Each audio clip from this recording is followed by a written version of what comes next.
thank you very much for this opportunity to speak, and thank you to all of you for coming here. And let me go into presentation mode. All right, so I guess the first part of this is like, who am I? Kurt already told you, I'm Charlie Schmuttenmaer. Okay, well, who is Charlie Schmuttenmaer? Brief history of my path to Yale, and I was born and raised out Oak Park, Illinois, which is just outside of Chicago. So that's the little oh, I didn't bring my laser pointer. Okay, I'm going to do it without a laser pointer. I'll have to be very descriptive. So there, the blue and red dot. That's the house I grew up in, and I went to Oak Park and River Forest High School. Now, for you kids out there, the inspiration. Why am I here in front of you right now? And it comes down to two people. Doc Davison, he was my chemistry teacher sophomore year, and then Mr. Mayer, he was my physics teacher junior year. And they didn't pay special attention to me or anything like that, but they just transformed my view of science. And I've always liked math, but I couldn't remember my mathematics teacher name. I hope he's not mad. Oh yeah, right, okay. So then there was this Junior Engineering Technical Society, which I don't think exists anymore, but I was part of it. And then when I was a sophomore, it's hard to read. So University of Illinois at Chicago, summer program, engineering, this is the important part, electronic calculator contest. So this is in about 78, 79, when electronic calculators had just come out. So we had a contest and I won, right? First place. Woo! So yeah, it was back then TI-30, which revolutionized education, if you ask me. Now they have a TI-80 or something, TI-425. Okay, so then when I went to college, University of Illinois, Urbana-Champaign, but I did take one semester off in France, study abroad. I highly recommend it to anybody. It changes your view of your own country and the world. So there I am at Versailles. Yeah, I look young, don't I? Okay, so then I got my BS in chemistry in '85. Then where did I go? I went to Berkeley. Oh, thank you. So yeah, so I went to Berkeley for graduate school, and here I am in the lab. This is so completely dangerous. There's like lasers at eye level, right? Now I am wearing goggles, of course, but and we knew it was dangerous, but we had to do it just because of the configuration of the instrument and everything like that. So, there's ways to mitigate risk, and we managed. Oh yeah, right. So my group, we would go skiing in Lake Tahoe every once in a while. This is when I could catch some air. I don't catch air anymore. It's very dangerous, yeah, if we're talking about danger. So I don't do that anymore. Okay, so then I got my PhD in 1991, and then I went to the University of Rochester in upstate New York. So that's right over there. And I spent a few years there, finished up in 1994, and then I began here at Yale at that time. And here, there's a little dot, okay. So in case you're wondering where New Haven is, it's right there.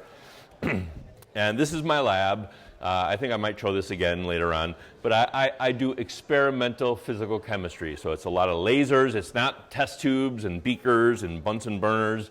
It's basically lasers and laser tables and a lot of mirrors. All right, the end. Okay. Actually, Jake, do you happen to have that piece of paper with the timing? Yeah, all right, thank you. How we doing? Oh, perfect. Okay, so I would like to now start describing my research, and it's going to be in a variety of levels. From very broad, not even my own, most of it's not my own research, but from some very broad ideas. Oh, we don't need, There we go. All right, I want your full attention. Okay, so yeah, so I've been doing research in a number of areas for a number of years. Let me first introduce the members of my research group, because often when I get to the end of the talk, I don't have time to do so. So the current people are shown here. John Swerk, Kevin Regan, who's right there. Colleen, I don't think Colleen is here. That's me. Jake, who's going to be like helping a lot. So you're going to see a bunch of... Actually, have you ever been coming to these events, the 10 o'clock thing, the hands-on stuff? Because Jake does that. So have you ever come to this before? A couple times? All right. Do you recognize Jake? Stand up, Jake, so they can see if they recognize you. All right. And then as we go down the line, oh, that's Jens Neu. I don't think he's here. He's German. He's a great guy. And then I also work out on West Campus. You may or may not have heard about West Campus. It used to be Bayer, and there's a bunch of people out there. And what I'm going to be talking about today is mostly centered on the work that I do at West Campus, renewable energy and artificial photosynthesis. So it's a collaboration of four, Bob Crabtree, Gary Brudvig, Victor Batista, and myself, and we all bring different viewpoints into studying this problem. Bob Crabtree is a world-famous inorganic chemist, has a textbook. Gary Brudvig is a world-famous person who studies photosynthesis and something called the oxygen evolving complex, which we won't get into. Victor Batista is a world-famous theoretician and computational chemist, and then you got me doing experimental physical chemistry. All right, and then that's the website. I hope it's up to date. Yeah, Kevin says mostly. Okay. All right, so this is what I want to talk about, and you can see, okay, outline, starting with the importance of basic science. I think everybody in this room understands the importance of basic science. I'm not saying basic science is better than applied or manufacturing. Everybody has to do their job, but there is a need for basic science, and the funding agencies have to recognize that, which unfortunately, as the years go on, they don't as much as they should.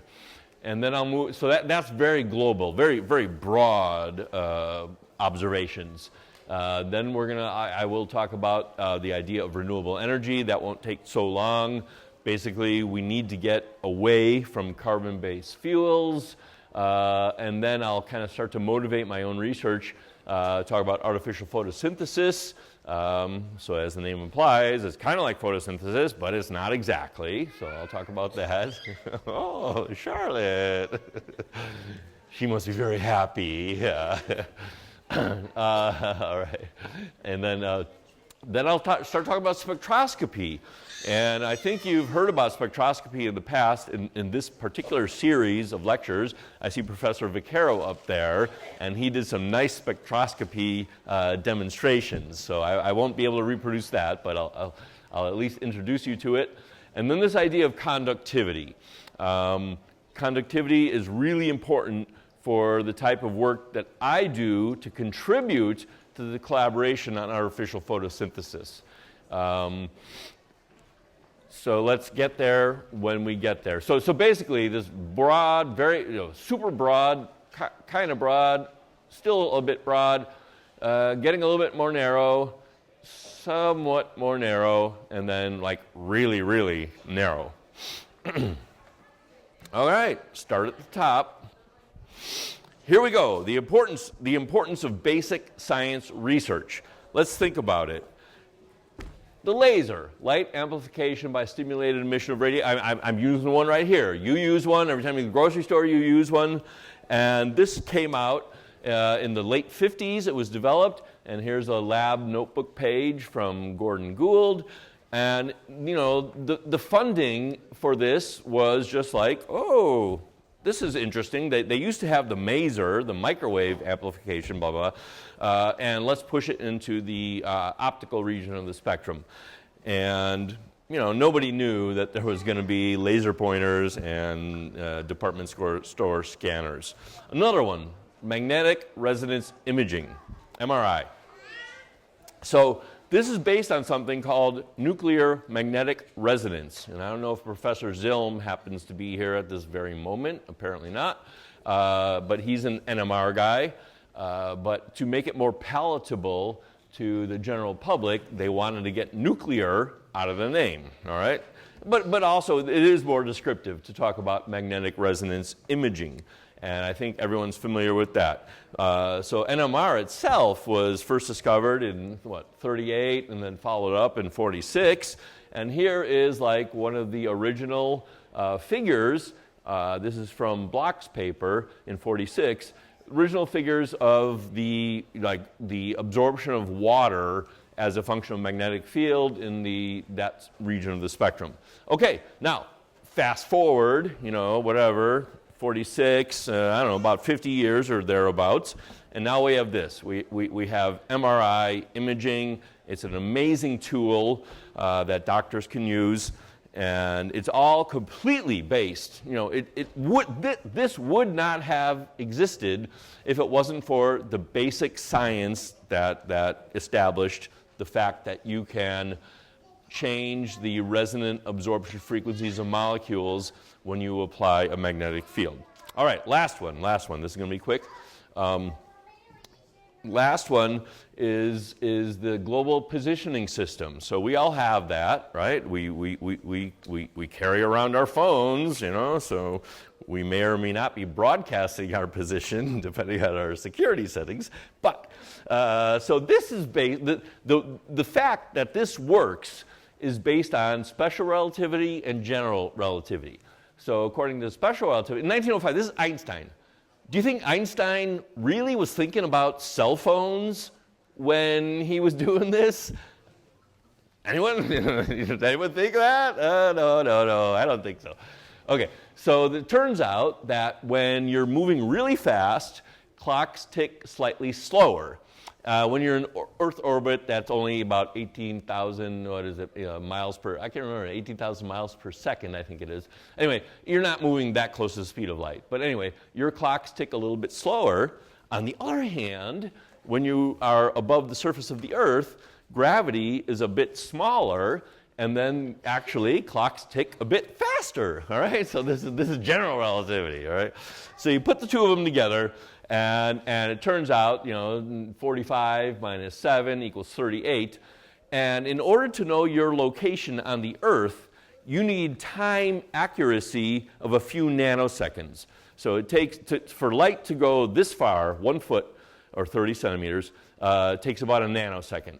So, this far takes about 5 nanoseconds. So when you pull up your device and you want to see where you are, it's going to be limited by the accuracy of the clocks from the satellites.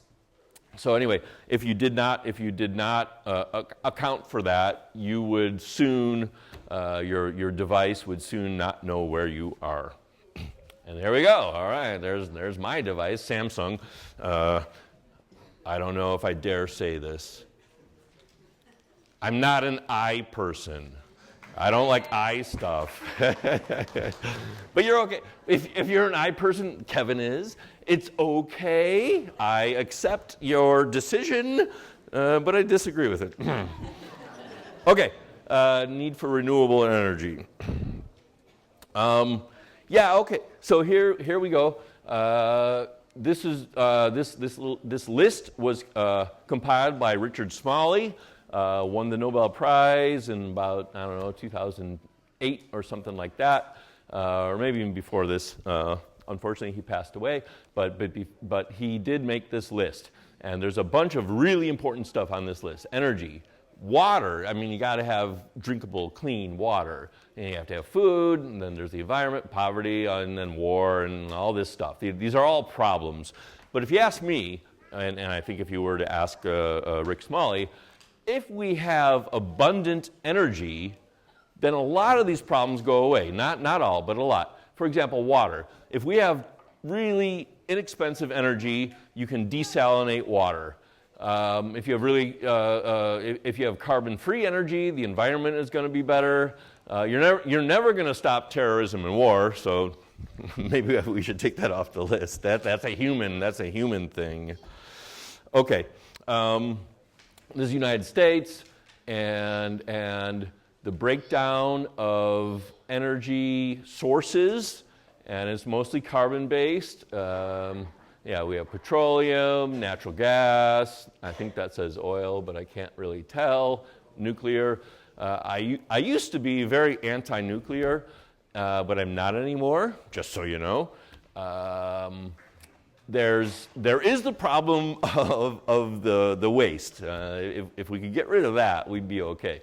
But it's not carbon emitting, so I think there's promise there. And then there's renewable energy. So if you blow up the renewable energy part of the pie, then you see there's a breakdown, mostly hydroelectric, but also other stuff. And then there we go, solar fuels, which is my thing. So renewable energy, 10%. Solar fuels is 6% of the 10%, and that leaves you at 0.6% overall. It's been growing dramatically over the last number of years, but it's still reasonably small contribution. Okay, so the real reason that we need renewable energy is to have carbon-free energy. In the old days, people would talk about, oil is running out, which it sort of is, but coal is not, and we seem to have plenty of natural gas. So you really cannot make an argument for renewable energy based on dwindling resources of carbon-based fuels. But you can make the argument based on carbon dioxide, right? It's a greenhouse gas. This is from the so-called Keeling curve. Do I have that on there? No, I don't. This is the so-called Keeling curve. You get these annual variations during spring and summer, so that's why it oscillates up and down whenever trees are bringing CO2 in or releasing it. And then the black line is sort of the average. And it has gone up dramatically. This is 1960. I can't remember what it was in 1850. But after the Industrial Revolution, there's been this huge increase in, well, of course, fossil fuel burning and consumption, and therefore carbon dioxide emission. I don't have the formula, but basically when you burn a hydrocarbon, you combine the hydrocarbon with oxygen to make water and CO2. And the CO2 has gone up dramatically, and it's a greenhouse gas. So it's causing the planet to warm. And there's, don't think about people who deny it, because for every one person who denies this is happening, there are people out there who do. For every one person who denies it, there's 500 who support it, okay? So if we were to give equal time to both sides of the issue, you would hear every day for 2 years from someone who says this is happening, and for one day every 2 years, you would hear from someone who's not, all right? So equal reporting does not mean 50-50. Huh, oh boy, I'm getting worked up. All right. So yeah, there's this thing called the tipping point, and various climate scientists feel that if you go over 400 ppm, that's, you have these feedback loops, and then it'll get really warm. Okay, clearly it is above 400, and gosh, the sky has not fallen, thankfully, but give it, give it a few more years. This is going to be an interesting ride. I'm looking forward to it. Okay, and then there's temperature. Yeah, temperature's going up. Hockey stick graph. Maybe you've heard about that. Maybe you haven't. Oh yeah, Mike. Oh, right. Okay. So this person, Michael Mann, was sort of the first one. So CO2 is one thing. Temperature is another thing. And Michael Mann worked on getting the word out that temperatures are actually rising. I mean, it's not huge. From here to here is about 0.8 degrees C, which is 1.4 Fahrenheit. You might think, ooh, nice, I won't have to shovel as much. But there's major problems for, plants and animals and sea level. Oh yeah, do I have that? Yeah, so Arctic ice will melt faster, and shoot.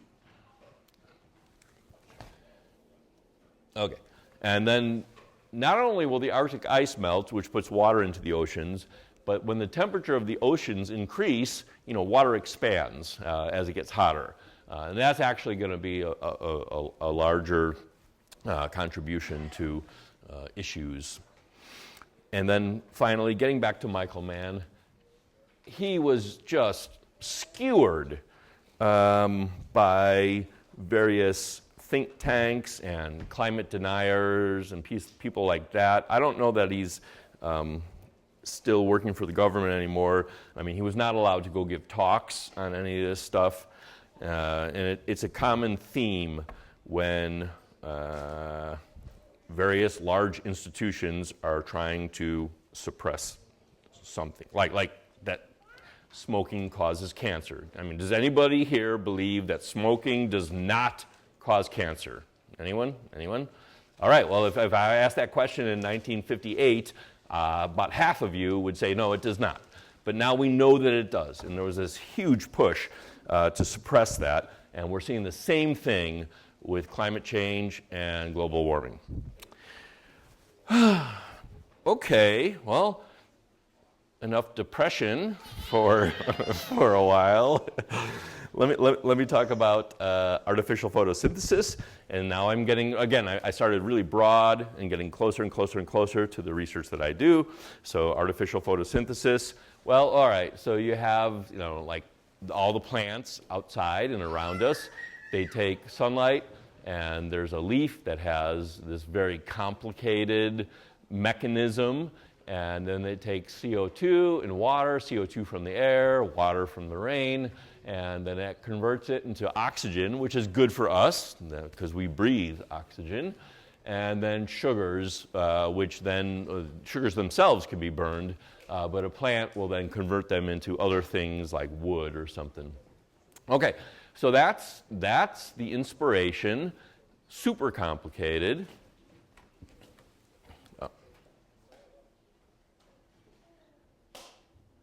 Oh, okay. Got it. All right. So then in the collaboration that I mentioned early on with the with their chemistry people, but a lot of the effort is out at West Campus. What we want to do is simulate in a very technical fashion the process of photosynthesis. And our goal is actually to do this thing called the water oxidation reaction. There's two steps in photosynthesis. One step is to oxidize water and get the electrons. These electrons are so important because that is what reduces something to make a fuel.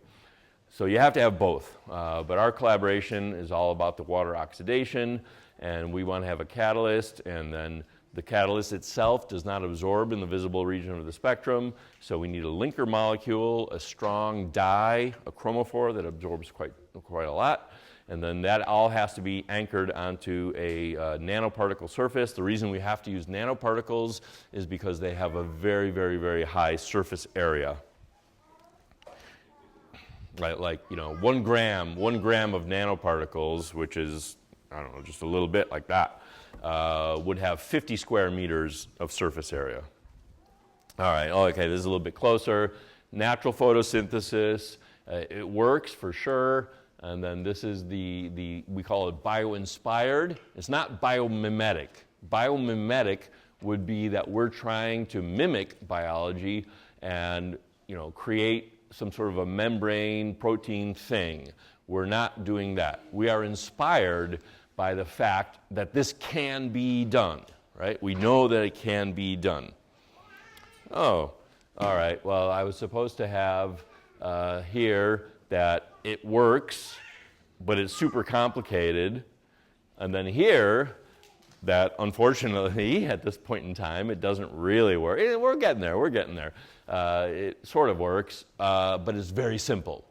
And this gives us hope that we will be able to outdo nature. All right.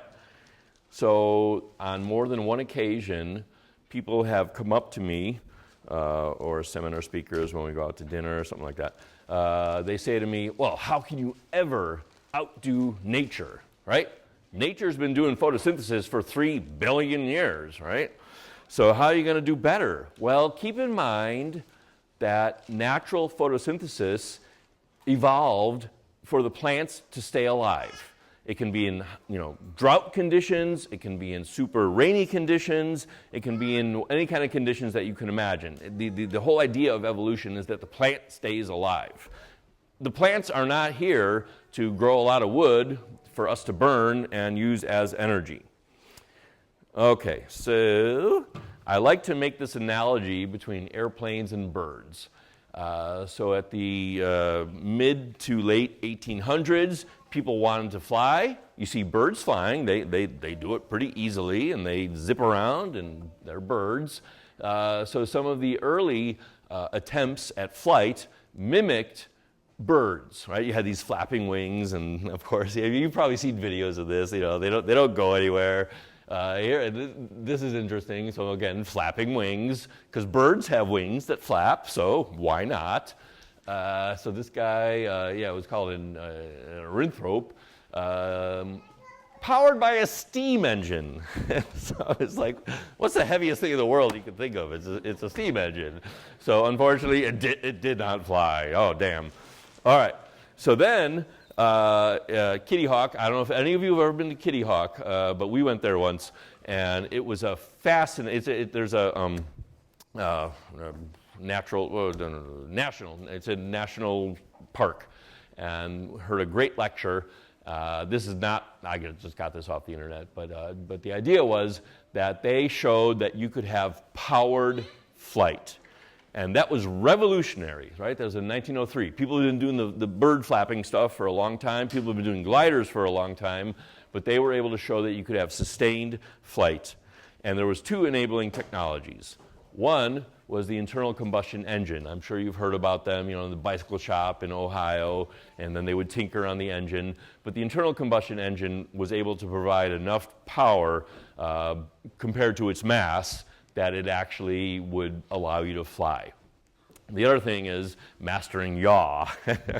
And this is what I learned from the park ranger at the national park there in Kitty Hawk. So does anybody know what yaw is? It's not y'all, it's yaw. Anybody? Looks like that guy knows. Okay, so think about a plane. So this is a plane, airplane. And there's 3 degrees of freedom. Well, there's, of course, X, Y, and Z. It's position in space. But then there's 3 rotational degrees of freedom.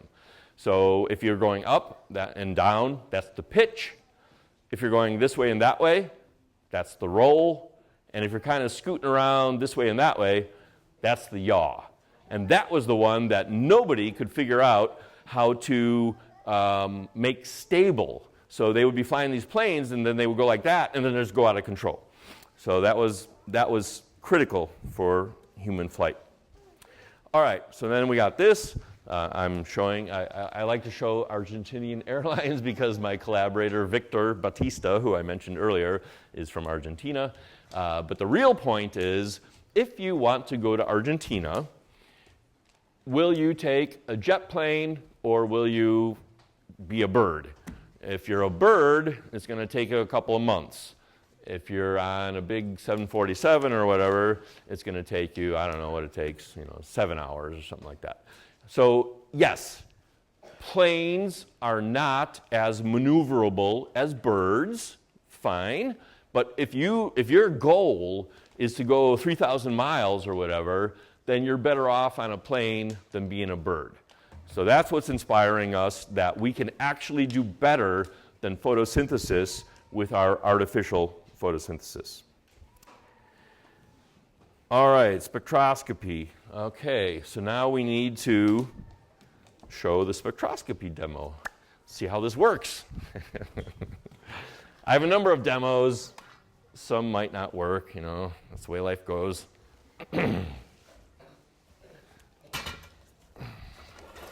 Okay, so maybe Jake, you can help me. We have a variety of laser goggles. When we work in the lab, we always wear laser goggles. Some block certain frequency wavelengths, and some block others. You can see this one is clearly blue, and the other ones look reasonably similar. Let me go back to the white. Right. So we can hold them up.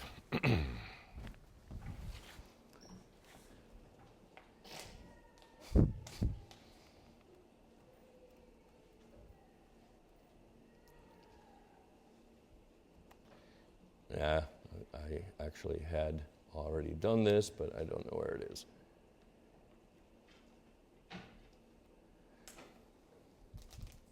Okay. So what Jake and I will do here is hold up a variety. Yeah, I know it's kind of small, but there's going to be other things that are larger.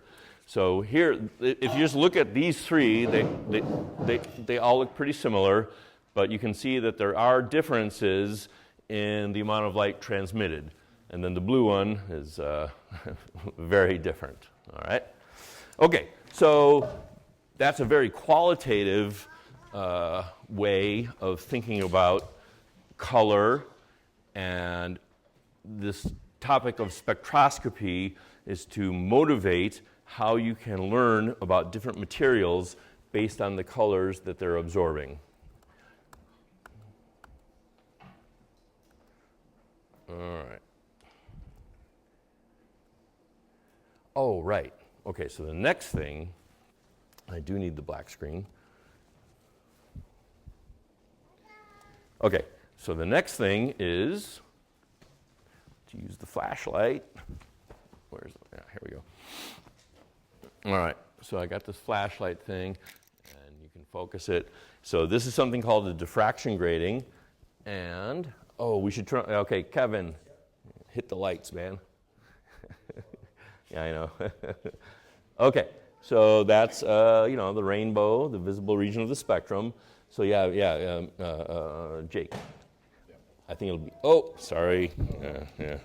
Okay, here we go.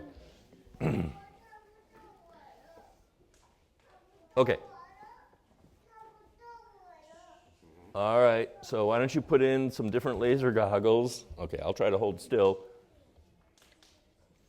All right, see that one? That completely cuts out the blue. All right.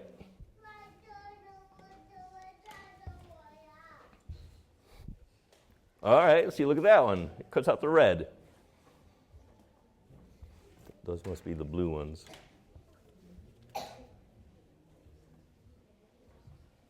I'm having a hard time holding it here. Huh. Okay, well, shoot. Yeah. And then, all right, that sort of also cuts out the blue.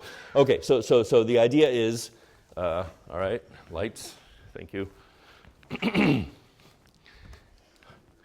Unfortunately now, all the lights come on, so I need to dim the ones in the front so you can actually see what I'm trying to project.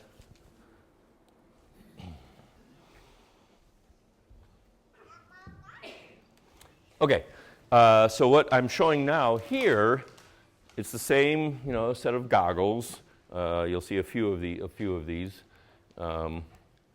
different goggles, and we're going to see how much transmission there is as a function of wavelength. So we go from red to violet. I'm sure a lot of you have heard of Roy Biv: red, orange, yellow, green, blue, indigo, violet. So that's worth knowing. And when you go to longer wavelengths or lower frequencies than the red, you get into the infrared. And when you go to higher frequencies or shorter wavelength than violet, you get into the ultraviolet. And I would guess that everybody here has heard of all of those. So we can quantify. Okay, Jake and I just showed you putting the different goggles in there. It did this, it did that, it did whatever. But here you can have a spectrometer that will tell you exactly how much transmission there is at the different wavelengths. So that was one. All right, yeah, so then what I did here, okay, so here's the entire visible spectrum, and then what I've done here is sort of just delineated which wavelengths would get through each of these pairs of goggles. So that's one. The blue ones, yeah, okay, so the blue ones let a lot of blue through, as you might imagine, but there's red in there that you would not have noticed when we did the thing where we projected it on the screen. These are basically transmitting from the green into the red, but they're highly absorbing or blocking at the blue side of the spectrum. And then, oh yeah, right. So the thing to show is that these two, when you look at them in a picture, they look reasonably similar. Obviously, this one's darker. But then, when you look at the spectrum, this is the spectrum, the transmission spectrum of this one, where it transmits everything from about 550 nanometers out into the red, whereas this one transmits a much smaller region of the spectrum. So this is what spectroscopy is all about. Spectroscopy is about quantifying the amount of transmission or absorption. You know, they're related to each other. High transmission means small absorption. Low transmission means high absorption. So they're basically two different ways to think about the same thing. But spectroscopy is all about quantifying things, both in terms of wavelength and in terms of overall transmission. Okay, now time-resolved spectroscopy. Now we're getting closer. We're getting closer to what I do. So I think, oh yeah, right. So here we go. I was on a boat once, and I used, this is back when I had a camera where I could actually change the shutter speed. My smartphone is not smart enough for me to change the shutter speed. But if you have a very long shutter speed, then everything's kind of blurred out. But if you have a fast shutter speed, everything is very crisp and clear, right? Blurry, crisp. So the idea is that the faster you acquire information, the faster your shutter, in this case, is, the more time resolution you will have. Time resolution, so things are moving.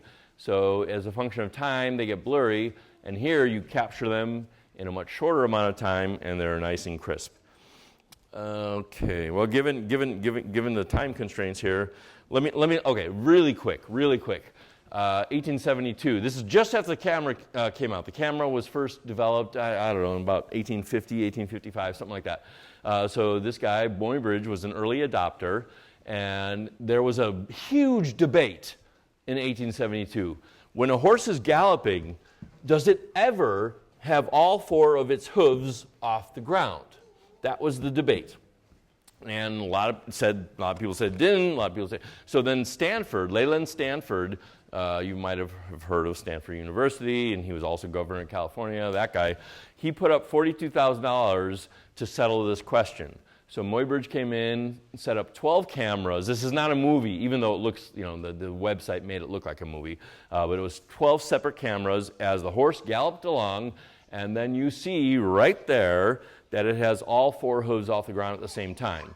So at that point, you know, there's no need to debate it anymore. It's true that when a horse is galloping, there are moments where all four hooves are off the ground at the same time.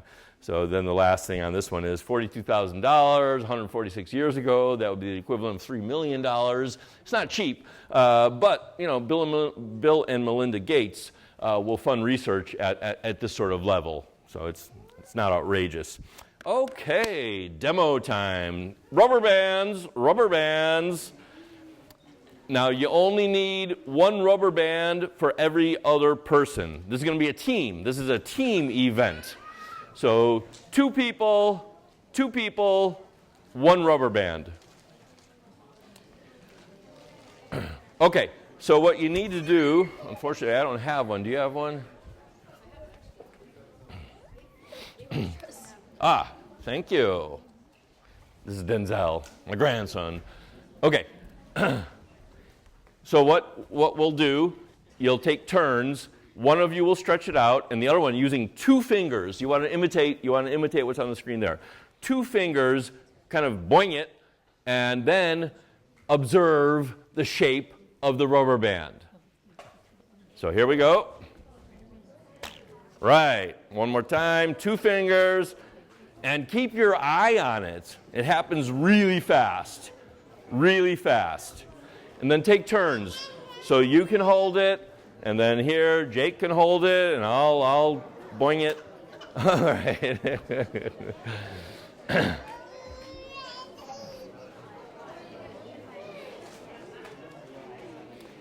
You have to look really closely. It happens so fast. It happens so fast.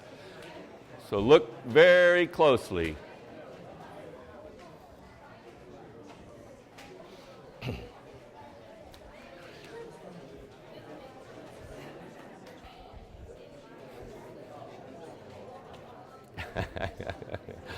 All right, so does anybody want to describe what the shape of the rubber band looks like as after you release it? Yeah.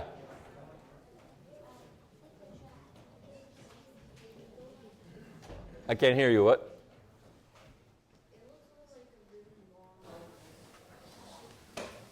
A ribbon? You said? A really long oval. Oh, yeah. You're absolutely right. Okay, so let me show you. This is done with high-speed photography, just a fast camera.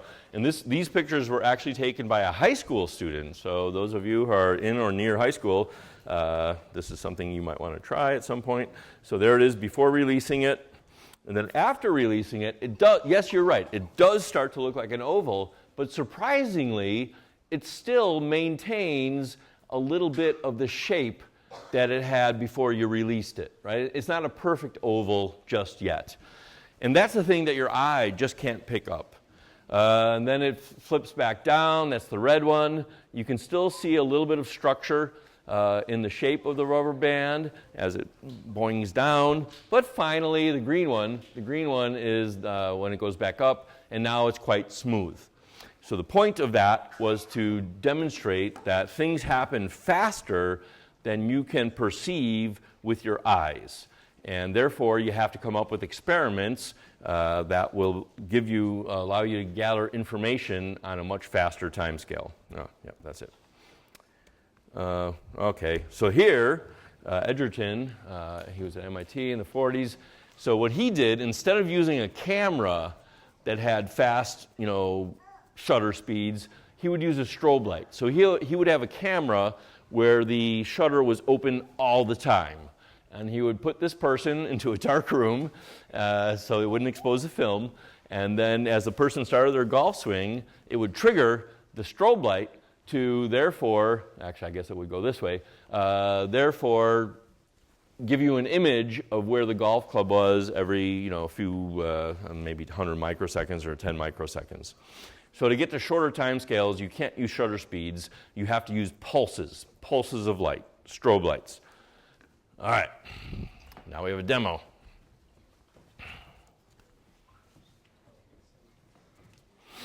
Okay, so Jake here has a strobe light.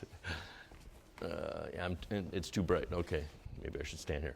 All right, here we go. It's too bright. Maybe, actually, if you just go back a little bit so we're away from over here. All right, let's try it out again. Okay, so that's a slow shutter speed, repetition rate. Now, when it's a faster repetition rate, you get more information. You get more information about the position of the object. All right, Kevin. And I knew that would not be very impressive. I think, I should have danced around. That's what I like to do when there's strobe lights going on. But Jake made a really nice sort of animation. There we go. About this.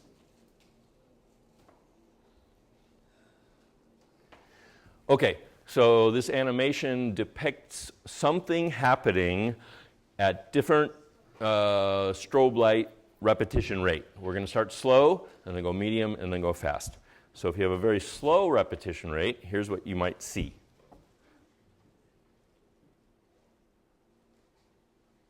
Okay.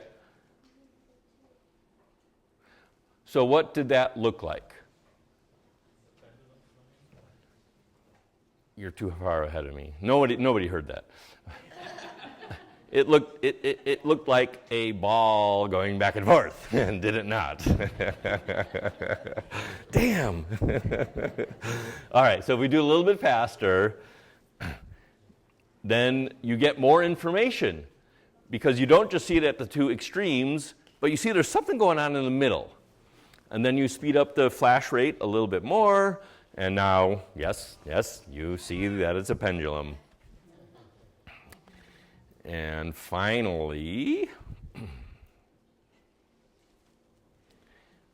there's a little animation. I owe a great thanks to Jake for putting this together. All right. Okay, so let's see. I've got, 15 minutes. Oops. I know everyone's super busy. My goal was to finish up 5 minutes before noon. I'll try to do that, but it might be noon. Oh. Okay, so I sort of mentioned before that in my lab, or maybe I even showed you this, but in my lab, I'm in the chemistry department, obviously, and, well, maybe it's not obvious, but my office is just down the hall.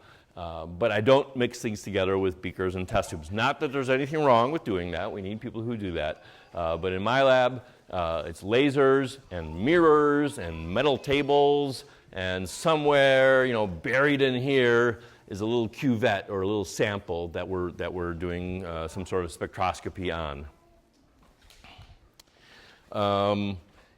Just to get oriented, I know this is a little much. But basically, when you think about time, you go down in factors of 3 orders of magnitude. So we all know what a second is, right? Tick-tock. A millisecond is 1,000 times slower. And that's actually a bit faster than, like if you wanted to hit like your stopwatch on your phone 2 times in a row, you wouldn't be able to do it in a millisecond. It would be more like 30 milliseconds. And then you go to a microsecond, so that's 1,000,000 times shorter than a second. Nanosecond is 1,000,000,000 times shorter. Picosecond is 1,000,000,000,000 times shorter. And then a femtosecond is actually 1,000,000,000,000 times shorter. You just can't imagine how short these times are. Yeah, so they're unfathomably short times, but they're actually very important. So there's a couple of things, and there's many things I'm sure, but in regard to the photosynthesis stuff, there's this really important step in photosynthesis that occurs in 3 picoseconds.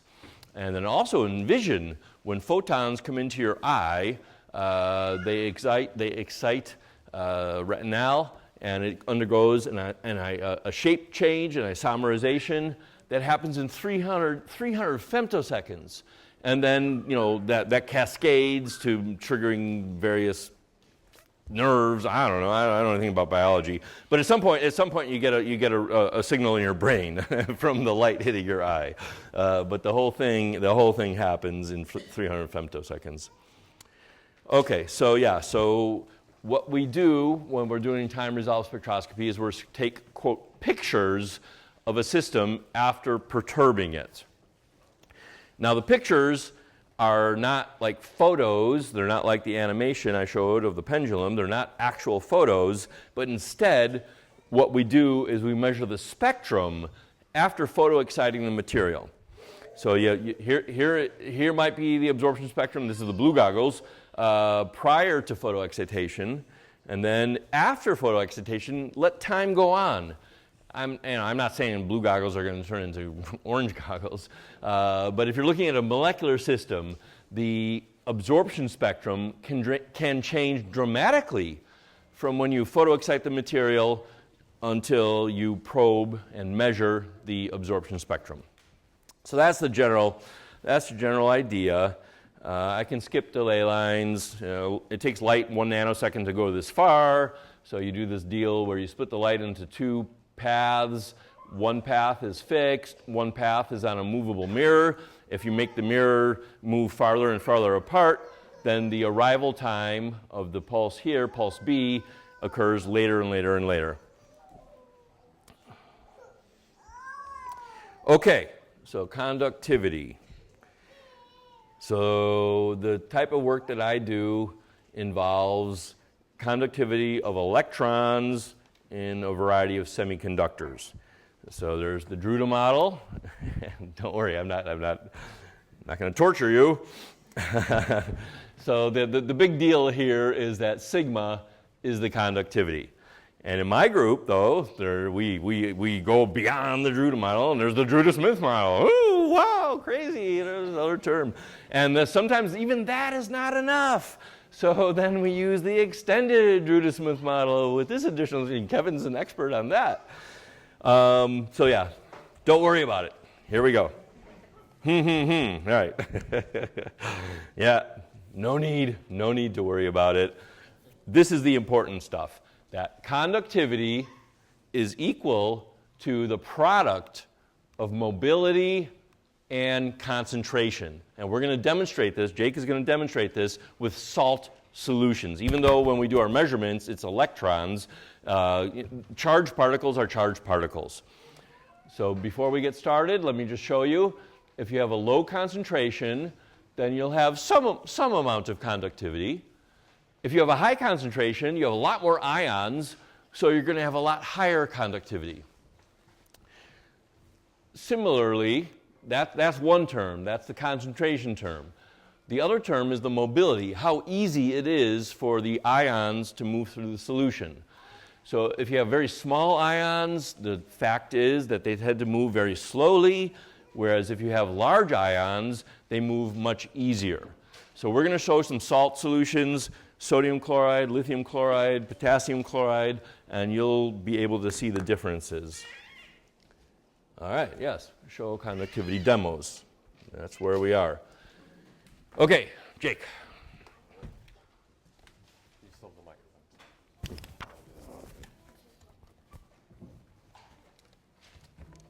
What about you?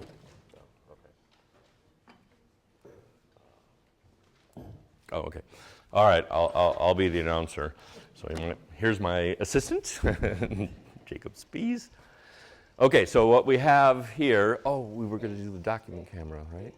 We don't need it for this one. Okay. Well, hopefully you can see it. It's these two metal electrodes that we're putting into a beaker, and we're going to do water, we're going to do salt solutions, and then we have a light bulb here.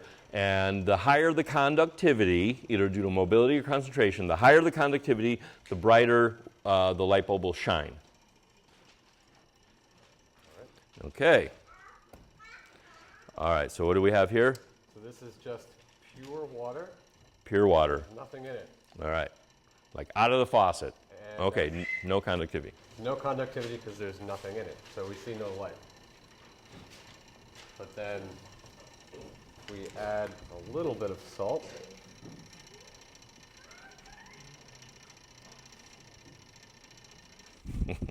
Ooh, look at, lights. All right, a little bit of salt, a little bit brighter. A little bit of light. We add a little bit more salt. So we're increasing the concentration. Right, this is all sodium chloride, so it's the same ions, it's just a higher concentration, and as you see, it gets brighter when you have a higher concentration. And then we add a lot more salt, so we increase the concentration a lot. All right, yeah, there you go, there you go. Okay, so that's to demonstrate how the concentration of the ions affects, higher concentration is higher conductivity. Now we're going to do, or Jake is going to do, a little demonstration about the mobility. So there's two solutions here. There's a lithium chloride solution and there's a potassium chloride solution. So the chloride ions, the negative ions, are the same. The only difference is that one of them has lithium positive ions and the other one has potassium positive ions. And they have different mobilities. The concentration is exactly the same. All right, so that's the potassium. Reasonably high conductivity, not quite as bright as what you saw before. That's because it's a lower concentration. So you can definitely, we can go back and forth a couple of times. So we got lithium, and then potassium, and then lithium, and then potassium. So, all right, lights please. So which one has higher mobility, lithium or potassium? Yes, that's right, potassium, because that's when the light was brightest. Whoop, yikes. All right. Okay. I think what we need to do is the iodine clock reaction, which I actually skipped over. Okay, so here's going to be another example. I know it's almost noon, so don't worry. This is another example of how reactions happen really fast and can be very difficult. Can you hit the document camera? Yeah.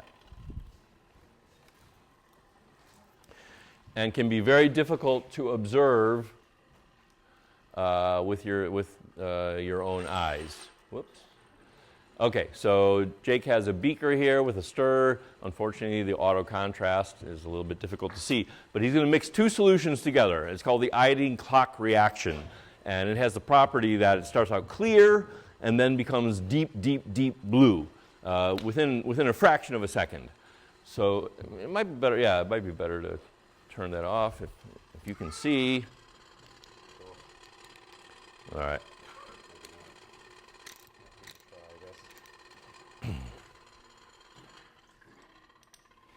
Oh, I see. Oh. Okay. Yeah, the lights didn't help. Oh. Oh, okay. Well, that was a bad transition. But luckily, we have more. The idea was that it happened really fast. So now Jake will do it another time. I guess we'll just have to leave the lights on. Keep your eye on it. And I want you to be able to describe what the process was as the color change occurred.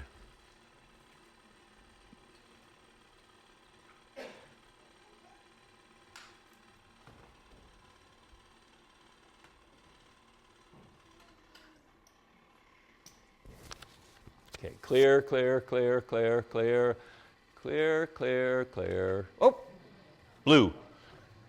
And that happened really fast. So I have a little video here of the iodine clock reaction. It shows that they're parties pretending it was a country. Need to have the audio for this guy. So he's a professor at University of Nottingham. He's very interesting. Okay. Oh, now we're not hearing anything. Well, that's no good.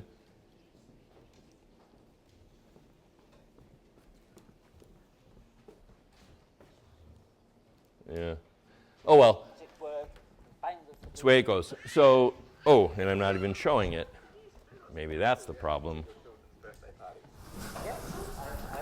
Used to do chemical conjuring for every party, and he's talking about doing this reaction at birthday parties. Chemical conjuring for every party and change colour, and they were really able to conjure. Okay, so here we go. This is what you just saw. Find the solution will change colour. Yeah, boom. Really all right, so then if I zoom forward, he did it in like super slow motion. Yes, I used to do chemical conjuring for every party. Yeah, you do it at birthday parties. Can't do that anymore. All right, so now this is going to be the slow motion version. Hopefully you can see it. Yeah. In order to have I3 minus in your solution, you have to have both I2, iodine, and iodide, which is I minus, that is one iodine atom with an electron. And these can interact together to form I3 minus. So if you have I3 minus in the solution, we get the colour. Now, I think it shows it one more time. Different way that we've done it, IO3 minus plus they react together so that the iodide the F reacts with the iodide to make up the solution. You have okay, well, blue. But before it can be blue, let me just go back and quickly show you this magic one. shows that they're parties pretending there was a conjurer. They would say the magic word and find the solution would change colour. And they were really okay, now we'll see the slow-mo version. Yes, I used to do chemical conjuring for every party. Oh wait, and that's at 155.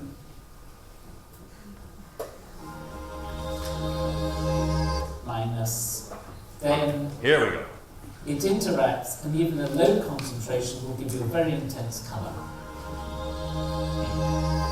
So you can see that it happens throughout the solution. I don't know if you were able to catch that, but there were these little spots. You have to have both I2 iodine and There were these little spots where the blue color started to form, and they were everywhere within the beaker. It's not like it went from the top to the bottom or anything like that. And that's the kind of thing that when we just did the reaction here, that you could not perceive with your own eyes. Given the time, yeah, to your great disappointment, I'm sure, I'm not going to be able to tell you about conductivity and terahertz transmission spectra. Basically, what this section was to bring everything together, to talk about fast, flashes of light to get information on short timescales, and then conductivity, because that's what we do. When you have high conductivity, the transmission of the light that we use is very low, and then we can quantify on a picosecond timescale. So this is really short. Picosecond, sub-picosecond timescale, we can quantify how rapid and how efficient the photo excitation is. So, you can come and visit me at some point, and I'll tell you all about it. But otherwise, I'm done.